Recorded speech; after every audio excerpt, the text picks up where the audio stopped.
Did COVID-19 decimate the commercial real estate market in 2020? In this video, I'm going to share with you a recap of the commercial real estate sales activity of 2020 and my predictions going forward for 2021.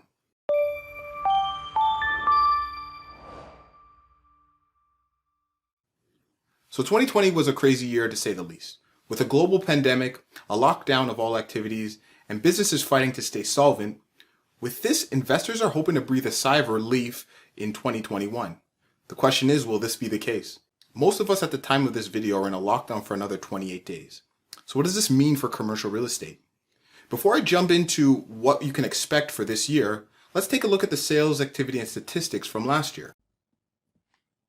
All right, everyone. Well, we just want to jump into the data here from what we saw from the market activity in the GTA just last year.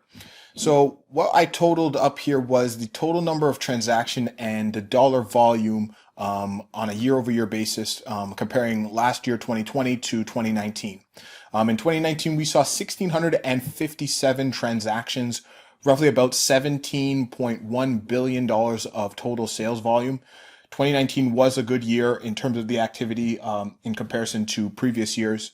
But in comparison to last year, we saw only 1,409 transactions with a dollar volume of only 11.7 billion. So it's a significant drop. We can see that year over year, 15% drop in the number of sales, as well as 32% drop in the total dollar volume year over year. If we dive deeper into the data and take a look at each asset class, we'll see a different picture that is painted. Not all asset classes did as bad as others, and some actually performed quite well. So what we've noticed in retail, which was probably one of the most hardest hits due to the pandemic and its effect on retailers with the shutdown and some of the things that we're still currently experiencing. 2019, we saw over 532 transactions of retail buildings throughout the GTA, with a $2.2 billion volume. Average price per square foot was about $445 per square foot. Now, this is as a wide market average, doesn't really constitute what we see in each pocket, and obviously different product types and different locations, pricing will differ, but this is just a broad overview market on an average price per square foot. Last year, we saw 484 deals be completed with a total dollar volume of 1.7. So we're looked at probably about 23% drop in the volume, in the dollar volume, as well as 9% drop in the overall number of transactions. What's interesting though is that the prices seem to increase on an average basis overall, or have stayed about the same. And we can attribute this to there's still strong demand to acquire retail and commercial assets that are well positioned, well located, and have strong tenancies, as well as with the low interest rate environment. It's encouraging investors to invest their dollars into commercial assets in the GTA, and that's been pushing up competitive pricing on assets. Even with the limited inventory, this is what we've been finding that's been dictating a lot of the pricing increases going forward. If we go down to the next page and we take a look at office. Now, office was another one of the underperforming assets. Obviously, with the shutdown, many tenants either reneging on their leases, not extending their lease agreements, or just going dark on their space because A, they don't need it anymore, or B, they've found better alternatives for their employees to work with. We saw their transaction volume dip 29% from 2019. We saw 153 transactions in 2020, down from 214 that we saw in 2019. That works out to be, on a dollar volume, only 1.3 billion in sales, as well as from last year, or from 2019, 3.9 billion in transactions. That's a 67% drop in dollar volume. What's interesting though is that the pricing on an average per square foot basis stayed at roughly about the same, or increased about on 2% on average. So again, even though the transaction numbers are down, we haven't seen it discounted really on the valuations in a negative sense. Now, industrial, of what I've included here, I took a look at all industrial buildings over the 10,000 square foot mark, and this is what you'll see in the data here as it relates to the number of transactions.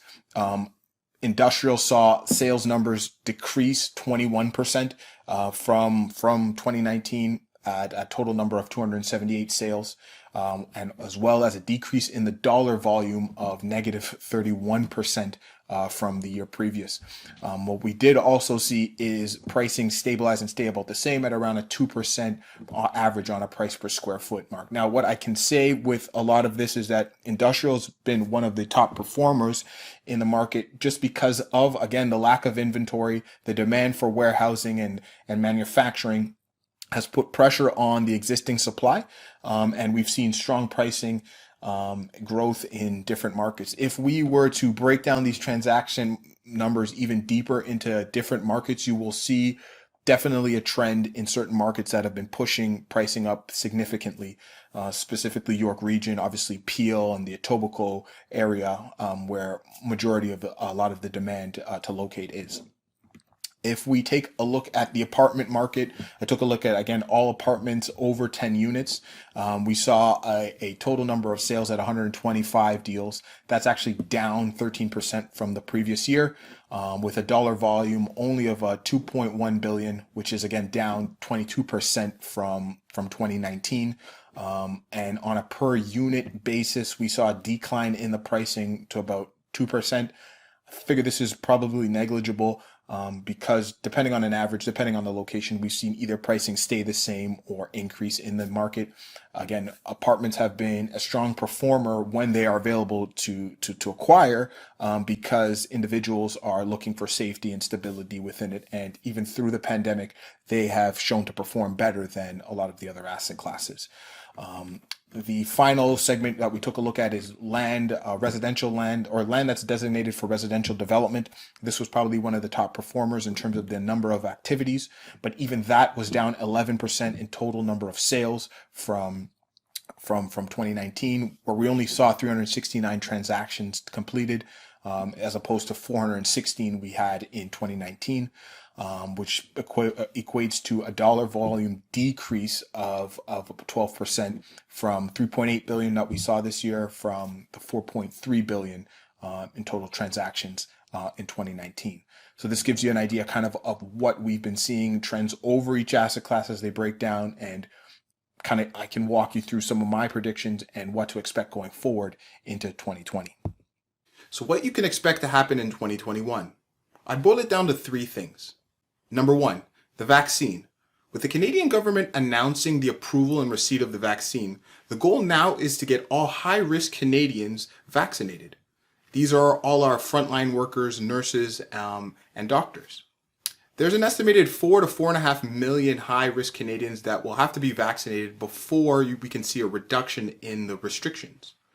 RBC's Bank's CEO, David McKay, suggests that this may take up to 100 days, and I agree. What I say to struggling businesses and investors is really to hang tight. Because if they're able to accomplish this goal of getting out the vaccines to all the individuals, then by the spring we're actually set to have a great season. With the reduced restrictions, we may begin to see a rush back to normal life. Deputy Chief Economist at CIBC, Benjamin Tal, mentioned that there is over $170 billion of excess cash in the hands of Canadians and businesses. And what this means once restrictions are reduced is that we could see an influx of activity in the economy.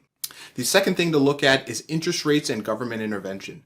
Now, with the Bank of Canada reducing interest rates to record low, this has encouraged a staggering growth in asset prices. We can now anticipate more of the same, as they've indicated that they're not going to be raising interest rates in the short term. What this means for commercial real estate is that we can continue to see strong demand for assets as excess cash is available, as well as a stabilization in a lot of the valuations. The third thing to look for is the supply and demand. Now, supply and demand dynamics will continue to be an issue as there's more money chasing a low supply of assets. I anticipate each asset class to see a rise in prices and there'll be a continued low availability of good quality products to acquire. Overall, I anticipate 2021 to be a great year, with the majority of the growth coming in the second, third, and fourth quarters of this year. For sellers, this means that they can see strong pricing, but for buyers, they may experience more of the same as investors search for good opportunities and good returns from their investments. If you're at the point in your journey where you want to take advantage of today's market and maximize your returns, all I can offer is a conversation. Send me an email and we can set up a strategy session to discuss your unique situation. If you like this video, please like, comment, and subscribe so you can be up to date with future videos that I put together. And until next time, take care.